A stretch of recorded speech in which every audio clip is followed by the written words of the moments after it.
આજરોજ પોરબંદર નાગરિક સંગઠન દ્વારા અમે અને અમારા આગેવાનો સાથે પ્રજાપતિ સાહેબને કમિશનર સાહેબને મળ્યા હતા કે સાહેબ આ જે ટેક્સના ને જે બધી જાહેરાત થઈ છે, પરંતુ જે લારી ગલ્લા અને પાથરણાની જે ભાડા વધારેલા છે એ બાબતની હજી કોઈ જાતનો અમને ચોખવટ થયેલ નથી.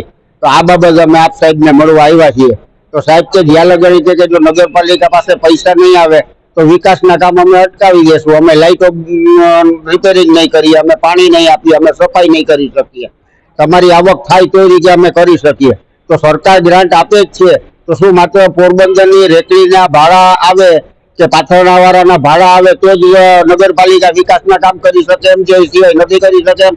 કમિશનર સાહેબે આવો ઉદ્ધતાઈ ભર્યો જવાબ આપ્યો છે, જેથી અમને ખરેખર અસંતોષ છે કે નાના માણસોને આ રીતે જો લારી ગલ્લાવાળાઓને માત્ર હેરાન કરવામાં આવતા હોય અને આજે સુવિધાઓ તો ગામમાં છે જ નહીં, છતાં પણ જે જૂનું ભાડું છે એ નગરપાલિકામાં લારી ગલ્લાવાળા ભરવા તૈયાર છે.